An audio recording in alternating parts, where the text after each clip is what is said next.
Hello students. So once again the third session of the refugees, and now we'll discuss those questions to which the answers are going to be little longer. The first question is the refugees a didactic story? Didactic means when we are preaching. Does it preach something? Does it give you a moral lesson about something? So, is it a didactic story? What message does it convey? So, yes, it is a didactic story because there are a number of messages conveyed in this story, and if we go one by one, if we take up the incidents one by one, we will realize that Pearl's Buck, through the story, through character like the old man, has given a message. And what is the message? Message is how to survive in the worst of situation. And that can happen only if you are mentally strong. Psychologically, psychologically you have to be strong if you are if you want to be known as a person of strength, of mental strength. Now if you see from the beginning, we see that all these people, they are uprooted, they have to leave their native place, they have to leave all their belongings behind, their property behind, even the loved ones are lost, people have drowned in the flood, their crops have been totally destroyed.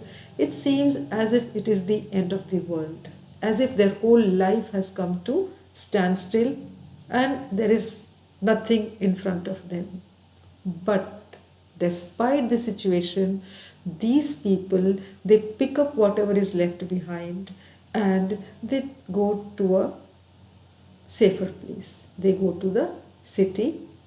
There they do not want to beg. So this is another message, that to lead a life of integrity, a life of self-respect, a life of determination, that come what may, we are not going to beg or cheat the people who are supporting us, who are helping us. And yes, through the old man, the author has tried once again to tell us that if you are mentally made of steel, if you are mentally made of if there is firmness in your mind, then no force from outside, no external force can break you. So we see that this old man who has lost his whole family, but he's still so hopeful that he looks after his tiny grandson and he saves the money for future. So these are the messages which this story wants to give us.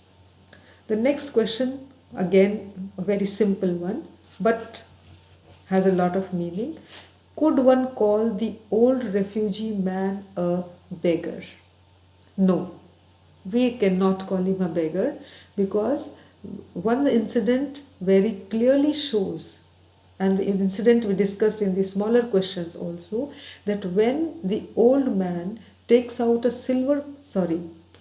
passerby takes out a silver coin from his pocket, the old man does not put out his hand to ask for that silver coin.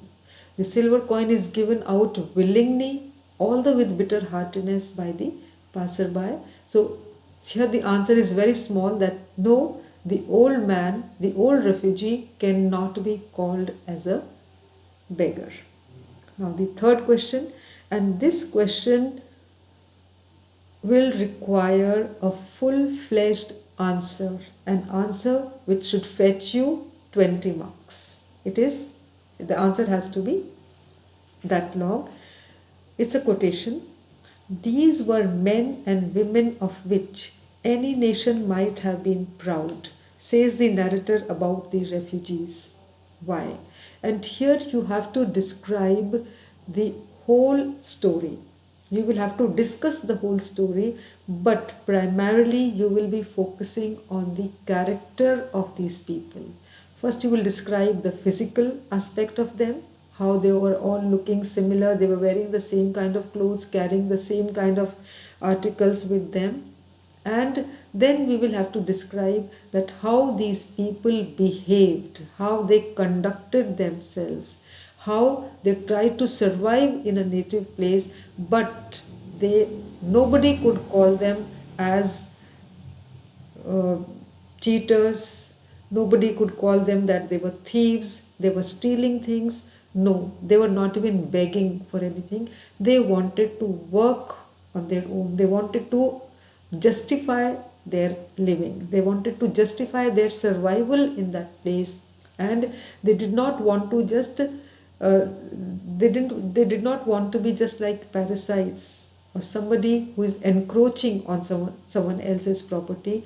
They knew that they were there only for some time, and during this some time they have to support their own selves. So some of them wanted to even pull rickshaws so that they can support themselves and they do not become a burden on those people who are supporting them. So this answer has to be a longer one in which you're going to describe the whole story, and while describing the whole story you are going to analyze the character of these people, how they conduct themselves in a native place. So today we will discuss only these three questions. The next two we will discuss in the next video.